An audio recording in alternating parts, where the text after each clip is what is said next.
পেয়েছি আমার প্রাক্তন ছাত্র অভিজিৎ চৌধুরী, এবং অভিজিৎ চৌধুরী হচ্ছে আমাদের মালদার গর্ব, মালদা তথা ওয়েস্ট বেঙ্গলের গর্ব।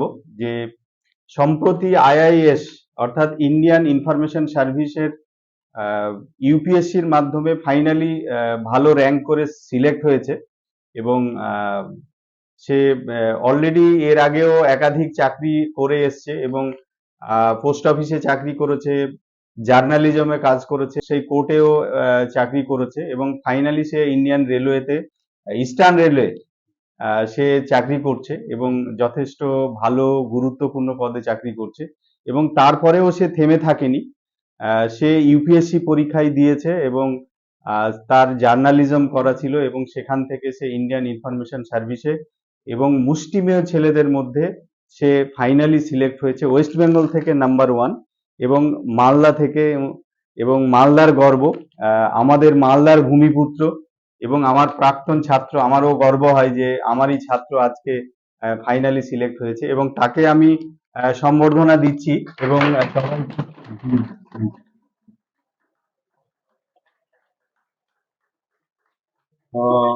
ঠিক আছে, বসো। তো যাই হোক, আমি কয়েকটা কথা জাস্ট বলে আমি অভিজিৎকে বলবো যে যারা আজকে নিউ জেনারেশন আগামী দিনে সরকারি চাকরি পাওয়ার স্বপ্ন দেখছে, তারা কি পথে এগোলে এবং কিভাবে এগোলে আগামী দিনে নিশ্চিত সরকারি চাকরি পাওয়া যায়। সমাজে বা এখন পরিস্থিতি অনেক প্রতিকূল, সরকারি চাকরির ক্রাইসিস, তার মধ্যেও আজকের দিনেও সে উদাহরণ হিসেবে দেখিয়েছে যে কোনো ছাত্র ছাত্রী যদি মানসিকভাবে জোরালো হয়, লড়াকু হয়, তার মধ্যে যদি জেদ থাকে, এবং সে যদি কন্টিনিউ পরিশ্রম করতে পারে, এবং তার মধ্যে বড় হওয়ার ইচ্ছে যদি থাকে, তো আজকের দিনেও সফল হওয়া যায়, আজকের দিনেও ভালো সরকারি চাকরি পাওয়া যায়। তার জলজান্ত উদাহরণ। তো যাই হোক, এটা কাছে থেকে সাফল্যকে দেখলে সাফল্য পাওয়ার ইচ্ছে অনেক ছাত্রছাত্রীর মধ্যে জোরালো হয়। তো আমি বলবো যে আগামী দিনে যারা স্বপ্ন দেখছো, তারাও তাকে দেখে শিখতে পারো যে সে যদি পেরে থাকে তাহলে আমরা কেন পারবো না। আমার সিনিয়র দাদা যদি আজকে সফল হয়ে থাকে তাহলে আমরা কেন পারবো না। তার পথের পথিক হয়ে এবং তার পথ অনুসরণ করে আমরাও আগামী দিনে এগিয়ে যাব। এই প্রত্যাশা, এই লড়াকু মানসিকতা যদি তোমাদের মধ্যে থাকে, তাহলে নিশ্চয়ই তোমরাও সাফল্য পাবে। তো যাই হোক, আমি আজকে অভিজিৎকে পেয়েছি, সেই অভিজিৎ আমার ছাত্র, আমারও খুব গর্ব হচ্ছে। এবং সেই অভিজিতের কাছ থেকে তার লড়াইয়ের গল্প এবং তার জার্নির গল্প, এবং আগামী ছাত্রছাত্রীদের কি উপদেশ, যারা সেই উপদেশকে ফলো করে বা তার গল্পকে ফলো করে তারা আগামী দিনে সরকারি চাকরি পেতে পারে। তো যাই হোক, অভিজিৎ, অসংখ্য ধন্যবাদ, আরেকবার ধন্যবাদ, ছাত্রছাত্রীদের পক্ষ থেকেও ধন্যবাদ। তো যাই হোক, অভিজিৎ এবারে কিছু বলুন। সবার প্রথমেই স্যারকে আমি ধন্যবাদ জানাবো। যে ধন্যবাদ জানাবো এই কারণে যে স্যার আমাকে তৈরি করেছেন, প্রথম কথা এইটা কৃতজ্ঞতার জায়গা থেকে। তারপর দ্বিতীয় হচ্ছে যে স্যারের কাছে যখন পড়তাম, সেই জায়গা থেকে বলছি যে মানে যখন আমি ডাব্লিউবিসি সেকেন্ড ফেজে কিছুদিনের জন্য স্যারের কাছে যখন ক্লাস করতে আসতাম, তো স্যার যেভাবে মোটিভেট করতেন, সেই মোটিভেশনের জায়গা থেকে নিজেকে আমি উদ্বুদ্ধ করেছি। এবং কখনো মনে হয়েছিল যে এরকম সুযোগ হয়তো একদিন আসবে যে আমি হয়তো আমাদের স্টুডেন্টদের সামনে হয়তো কিছু বলার জায়গাতে আসবো। তো হয়তো আজকে সেই দিনটা, সেই আনন্দের সাথে আমি এই কথাগুলো আজকে আমি ভাগ করে নেব। দেখুন, ব্যাপারটা হচ্ছে পরিশ্রম সবাই করে, আপনারাও করছেন, আমিও করেছি। পরিশ্রমের তো বিকল্প কিছু হয় না। হ্যাঁ, আর সবচেয়ে বড় কথা হচ্ছে যে আপনি কি করতে চাইছেন সেই সম্পর্কে আপনাকে স্পষ্ট ধারণা মানে আপনার স্পষ্ট ধারণা থাকা দরকার। আমি কি করতে চাইছি, আমি যদি ডাব্লিউবিসিএস করতে চাই তাহলে আমার ডাব্লিউবিসিএস ফোকাস থাকবে, একদম ঠিক আছে। আর 2 নম্বর বিষয়, আমার থেকে স্যার আরো অনেক ভালো বলতে পারবেন, আমি শুধু আমার জার্নিটুকু বলতে পারি আর কি। আমাদের শুরুতেই বলছিলাম যে আমার মালদা শহরে প্রথম ধারাবাহিকভাবে আসা স্যারের কাছে যখন আমি 9-10-এ পড়তাম, সেই সময় আর কি স্যারের কাছে টিউশন পড়তে আসতাম, এবং স্যারের মানে একটা অবদান রয়েছে আমার বিজ্ঞানের যে বেস তৈরি করা, সেই তৈরি করার পেছনে। এটা একটা বিষয়। দ্বিতীয় বিষয় হচ্ছে যে এই পড়াশোনার বাইরেও সেই সময় কিন্তু স্যার ডাব্লিউবিসিএস পরীক্ষা বা কম্পিটিটিভ পরীক্ষার জন্য প্রস্তুতি নিচ্ছিলেন। তো স্যারের কাছে আমি মাঝে মাঝে মানে কুইজ কম্পিটিশনে পার্টিসিপেট করবো বলে বইপত্র নিয়ে যেতাম। হ্যাঁ, এবং স্যার আমাকে সেই মানে হেল্প করতেন, এবং সেটা পড়া হয়ে গেলে আবার স্যারকে আমি দিয়ে যেতাম। হুম।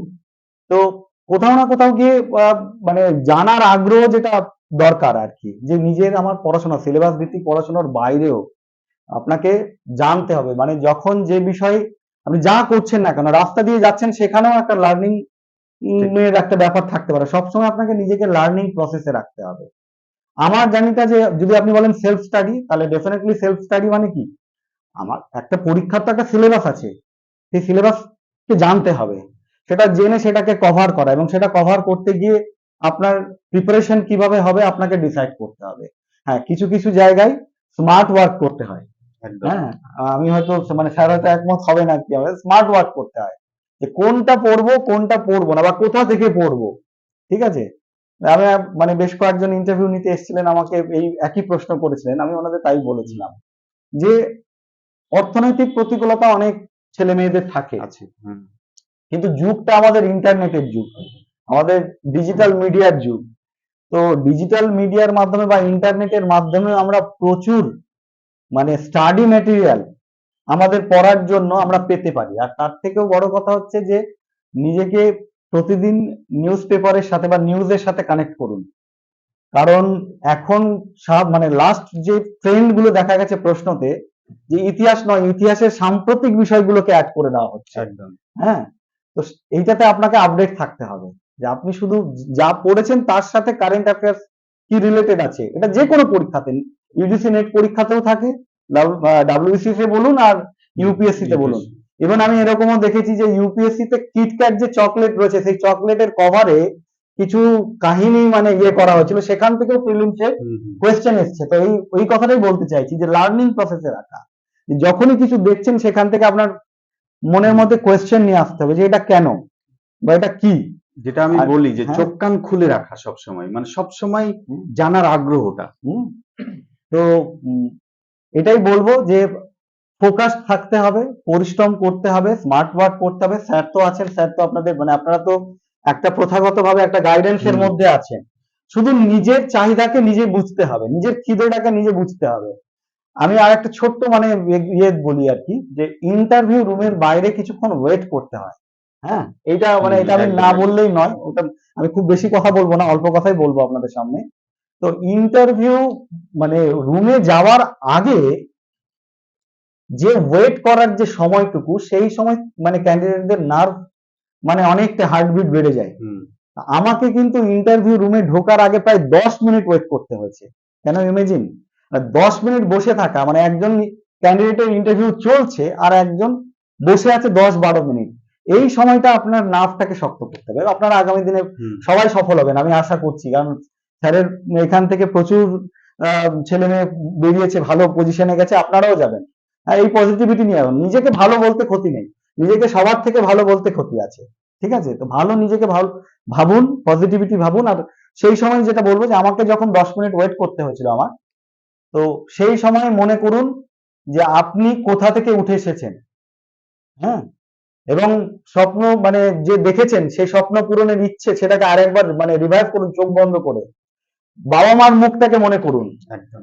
আর অদৃষ্ট শক্তি যে আপনার সাথে আছে, যে যে ধর্মে বিশ্বাস করুন না কেন, যে যাকেই আইডল মনে করুন না কেন, তাদের কথা মনে করুন, আর মনে করুন যে আমাকে এটা করতেই হবে। আমার ক্ষেত্রে সেম জিনিসটা হয়েছিল, আমি ওই 10 মিনিট শুধু নিজেকে মানে নিজেকে ইন্সপায়ার করে গেছি। তো ইন্ট্রা পার্সোনাল কমিউনিকেশন আমরা বলি, আমাদের মাস কমিউনিকেশন বলা, যে নিজের সাথে নিজের কথা বলা, যেটা ইন্টার পার্সোনাল তো হয়, কিন্তু ইন্ট্রা পার্সোনাল কমিউনিকেশন করতে হবে। আপনি কি চাইছেন নিজের সাথে কথা বলুন। এখানে তো আসছেন, বাড়িতে সামনে আয়নার সামনে দাঁড়িয়ে বলুন যে আমি এটা করতে চাইছি, আমাকে এটা করতে হবে। হ্যাঁ, বাকি আপনার স্ট্রাগল কিন্তু কেউ দেখতে আসবে না, আপনার স্ট্রাগল আপনাকেই করতে হবে, আপনার পরিশ্রম আপনাকেই করতে হবে।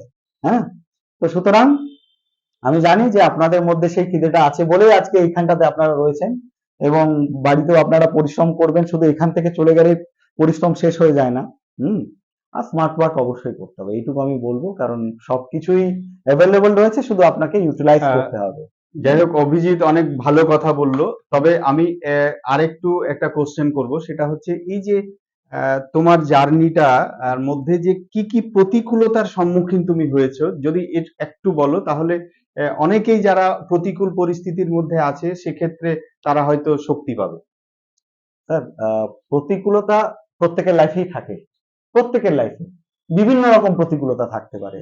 হ্যাঁ, কিন্তু মানে আমরা বলি না যে আমাদের মানে যার শরীরে ব্যথা সেই ফিল করতে পারে, বাকি কেউ ফিল করতে পারে একদম না। একদম। ঠিক আছে? তো প্রতিকূলতা আমার লাইফেও ছিল, একাধিক রকম ভাবে ছিল। আমার পড়াশোনা ইন্টারাপ্টেড হয়ে গেছিল। আপনাদের কাছে ডিগ্রি আছে, আপনারা ডব্লিউবিসিএস দেবেন, আমার কাছে একসময় আমার চিন্তা করতে হয়েছে যে আমার ডিগ্রিটা আমি কিভাবে কমপ্লিট একদম। করবো, কারণ আমি চাকরির মধ্যে ছিলাম, রেগুলার চাকরির মধ্যে। যে একটা ডিগ্রি নেই বলে যে আমি পরীক্ষায় অ্যাপিয়ার করবো সেই বিষয়েও আমাকে চিন্তা করতে হয়েছে। তো আমি যখন মাধ্যমিক পাস করি স্যারের কাছে, মানে স্যারের ব্যাচে বোধহয় সম্ভবত ওটাই হাইয়েস্ট নাম্বার হাইয়েস্ট ছিল। নাম্বার ছিল। তো স্বাভাবিকভাবে আপনি যখন হাইয়েস্ট নাম্বার পেয়ে বেরোন, তো আপনার প্রতি মানুষের মানে বিশেষ করে টিচার বা আপনার আত্মীয় স্বজন প্রত্যেকের একটা মানে একটা এক্সপেকটেশন তৈরি হয়। তো সেই এক্সপেকটেশন কিভাবে ধাক্কা খাচ্ছে, আমি আমার পারিবারিক কিছু সমস্যার কারণে অক্রমণী স্কুলে সায়েন্স নিয়ে ভর্তি হওয়ার পর আমি পরীক্ষায় বসতে পাইনি। এরকম না যে আমি পরীক্ষায় ফেল করেছি, কিন্তু পরীক্ষায় বসতে পারিনি, এবং আমি তাদেরকে তার মানে স্কুল কর্তৃপক্ষের প্রতি আমার কোনো অভিযোগ নেই, কারণ যেটা নিয়ম সেটা নিয়ম, আমি করতে পারিনি সেটা আমার বিয়ে। তো আমি মোথাবাড়ি হাই স্কুলে গিয়ে ভর্তি হই এবং সেখান থেকে সায়েন্স কমপ্লিট করি, এবং আহ, মানে এইচএস কমপ্লিট করার পর আমি মালদা কলেজে ফিজিক্স অনার্স নিয়ে ভর্তি হই। ফিজিক্স অনার্স ভর্তি হওয়ার সময় যেটা আপনাদেরকে বলছিলাম যে আমার বাবার লাংস ক্যান্সার ধরা পড়ে, মালদাতে ট্রিটমেন্ট, কলকাতা ট্রিটমেন্ট, এবং আমি বাড়ির মেজো ছেলে হলেও কোথাও না কোথাও গিয়ে বাড়ির সমস্ত বিষয় আমাকেই দেখতে হতো। ঠিক। তো সমস্তটাই মানে যখন ফাইনালি এরকম হলো যে আমাকে মুম্বাই যেতে হবে, তো আমি ইতিমধ্যেই কিন্তু ওই ফিজিক্স অনার্স নিয়ে পড়তে পড়তে মানে মানে মিডিয়ার কাজের সাথে ওই যে নিজেকে যেহেতু ডাব্লিউবিসিএস এর জন্য তৈরি করছিলাম, ভেবেছিলাম যে নিজস্ব লেখন শৈলী তৈরি হবে ফিজিক্স অনার্স পড়তে পড়তেই, যে সংবাদ মাধ্যমে ঢুকি। হ্যাঁ, সেই জায়গা থেকে সেই সময় এবার বাবাকে নিয়ে মানে সমস্ত সংবাদ মাধ্যমের কাজ প্লাস হচ্ছে ফিজিক্স অনার্স এর পড়াশোনা পুরোটাই ছেড়ে দিয়ে আমি মুম্বাই চলে গেলাম। ঠিক আছে? শুধু যেটা করলাম যে জার্নালিজম আর মাস কমিউনিকেশনে এসে ভর্তি হলাম। তো যাই হোক, বাবা 2013 সালের 2 জানুয়ারি বাবা মারা গেলেন। তো একটা জিনিস কি দেখবেন যে বাবা মার আশীর্বাদ থাকে, বাবা মার আশীর্বাদ আমার মানে আমার বাবার আশীর্বাদ ছিল বলে মাধ্যমিকের নাম্বার যেটা ছিল তার ভিত্তিতে আমি জিডিএস বিপিএম হিসেবে সুযোগ পেয়েছিলাম। আপনারা জানেন যে জিডিএস বিপিএম হয় মাধ্যমিকের নাম্বারের ভিত্তিতে, এখন তো প্রচুর নাম্বার।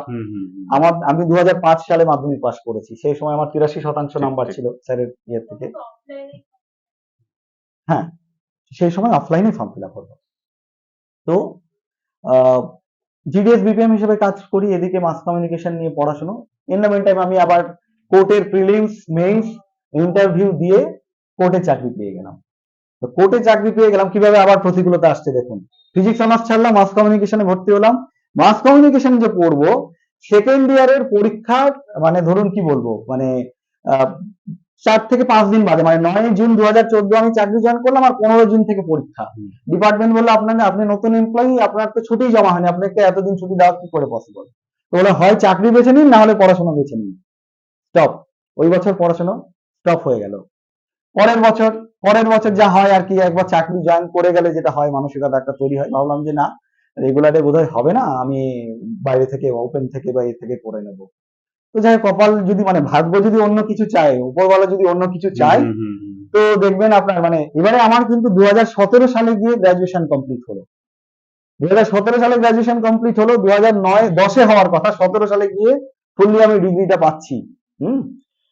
এবং ওই বললাম যে ভাগ্য যদি চাই, 2017 সালেই mass communication and journalism masters চালু হলো গৌড়বঙ্গে। হয়তো আমার মাস্টার্স হওয়ার ছিল বলেই 2000 মানে এতদিন আমার 2 বছর আমাকে ওয়েট করিয়ে 2017 সালে আমি কমপ্লিট করলাম। তো যাই হোক, এবারে তারপর তো মাস্টার্স চলাকালীন নেট কোয়ালিফাই করে গেলাম। এবারে সেই সময় আমি আমার চাঁচলে পোস্টিং, স্যারের কাছে এলাম, ভর্তি হলাম যে স্যার মনে হয় এবার মানে এবার সময় এসেছে যে এবার মানে আমি আর মানে মনে হচ্ছে যে যেটা করতে চেয়েছিলাম সেটা আমি পারছি না, এবার আপনি স্যার আপনি পথ দেখান। তো স্যার বললেন যে হ্যাঁ, তুমি এখনো দেরি হয়নি, তুমি শুরু করো। আমি শুরু করলাম। আবার ওই 3-4 মাসের মধ্যে মানে কি হলো যে মানে ওই কোভিড পিরিয়ড চলে এলো ওই সময়টাতে। হ্যাঁ, আর কন্টিনিউ করা হলো না।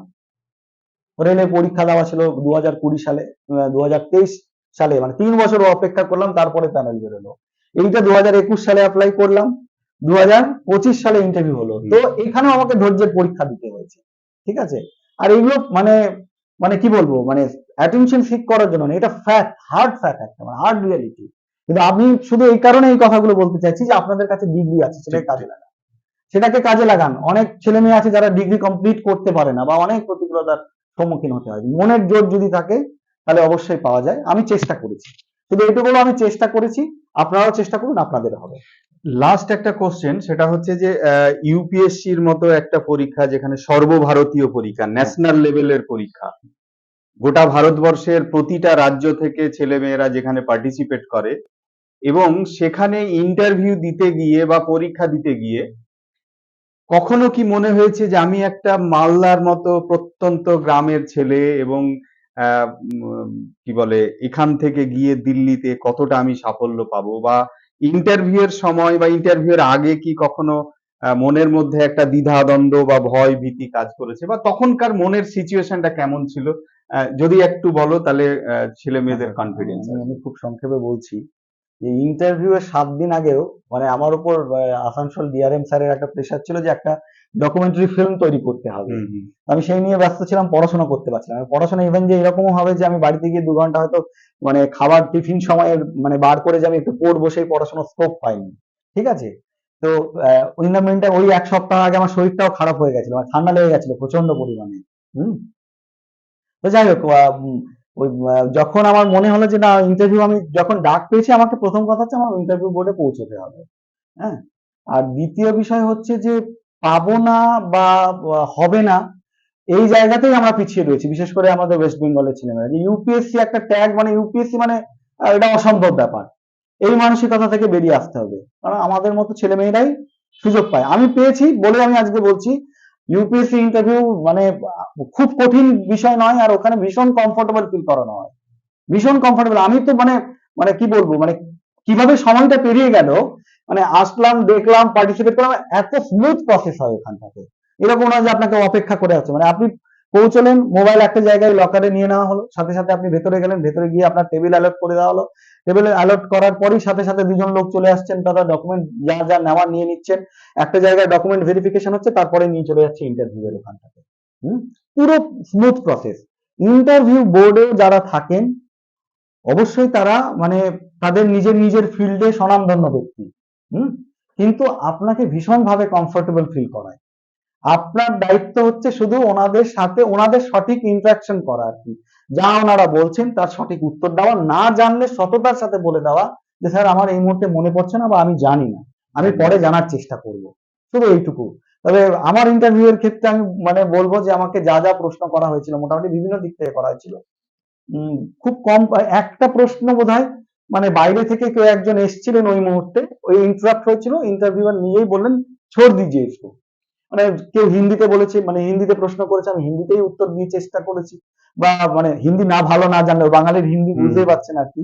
আর বাকি তো সব ইংরেজিতে প্রশ্ন হয়েছে, অনেক রকম প্রশ্ন, মানে বুদ্ধিদীপ্ত প্রশ্ন, পড়াশোনা থেকে প্রশ্ন, আমার পিএইচডি টপিক থেকে প্রশ্ন, ইভেন হচ্ছে একটা প্রশ্ন, আমি ট্রিকি প্রশ্ন আমি শেয়ার করতে চাইবো, যে इंटरनेशनल अफेयर्स থেকে একটা প্রশ্ন করেছিল যে আচ্ছা ईरान और इराक के बीच में क्या कॉन्फ्लिक्शन है। এটা কিন্তু খুব মানে মানে আপনার মানে এ প্রেজেন্স অফ মাইন্ড কতটা সেটা জিজ্ঞেস করছে। ঠিক আছে, চলছে কনফ্লিক্ট ইরান আর ইসরায়েলের মধ্যে, প্রশ্ন জিজ্ঞাসা করা হচ্ছে ইরান আর ইরাকের মধ্যে। তো আমি তখন ওনাদের বলেছিলাম যে ईरान और इराक के बीच में कुछ रिलीजियस रीजन से कॉन्फ्लिक्शन है, लेकिन हाल ही के दिन में नहीं है, अभी जो है। तो তখন ওনারা হাসছেন আর কি, হেসে বলেন যে फिर आप ईरान और इजराइल के बारे में ही बताइए। তো যেটা পড়ে গেছিলাম ওই ইরান ইসরায়েল কনফ্লিকশন, মানে ভিডিও দেখতাম যে কি হচ্ছে প্রতিনিয়ত, তো ইয়ে করতে হবে। তো যাই হোক, অভিজিতের কথা প্রথম থেকে শেষ পর্যন্ত শুনে যেটুকু মনে হলো, যে একটা ছাত্র একটা ছাত্রী যদি মনের জোর থাকে, আত্মবিশ্বাস থাকে, লড়াকু মানসিকতা থাকে, এবং বড় হওয়ার ইচ্ছে থাকে, সরকারি চাকরি পাওয়ার ইচ্ছে যদি থাকে, তাহলে যে কোনো প্রতিকূল পরিস্থিতির মধ্যেও এটা সম্ভব। তো এজন্য তার যে সাফল্য, তার যে মানে জার্নি, এটাকে দেখেও আমরা শিখতে পারি, আমরা সাহস করতে পারি, আমরা লড়াই করতে পারি, যাতে আগামী দিনে আমরাও চাকরি পেতে পারি। এছাড়া তার প্রতিটা স্টেজ লড়াই, তার একাডেমিক পড়াশোনা, তার সামাজিক, তার পারিবারিক সমস্যা, সমস্ত কিছুর মধ্যেও সে আজকে মাথা উঁচু করে সর্বভারতীয় পরীক্ষার ইউপিএসসির মাধ্যমে সে ফাইনালি আইআইএস সার্ভিসে সফল হয়েছে। তো যাই হোক, তাকে অসংখ্য অসংখ্য ধন্যবাদ জানাচ্ছি, আরেকবার সবাই হাততালি দিয়ে তাকে অভিনন্দন জানাচ্ছি। আর দ্বিতীয়ত হচ্ছে যে যারা আগামী দিনে স্বপ্ন দেখছো, আগামী দিনে সরকারি চাকরি পেতে চাইছো, তাদেরকেও বলছি যে দেখো, আমাদের পাড়ার ছেলে, আমাদের এলাকার ছেলে, আমাদের জেলার ছেলে, আমাদের ব্লকের ছেলে, আমাদের রাজ্যের ছেলে আজকে ইউপিএসসির পরীক্ষায় সফল হয়েছে, এবং আমরা যারা আজকে জার্নি করছি, সরকারি চাকরি পেতে চাইছি, তার পথ অনুসরণ করে আগামী দিনে আমরাও ভালো লড়াই করতে চাই, এবং লড়াই করে সরকারি চাকরি পেতে চাই, এবং যত রকমের প্রতিকূলতা আসুক না কেন সেগুলোকে জয় করে, লড়াই করে আমাদের কাঙ্ক্ষিত লক্ষ্যে পৌঁছাতে হবে, এই প্রত্যাশা নিয়ে এবং সবাইকে অভিনন্দন জানিয়ে এই ভিডিওটা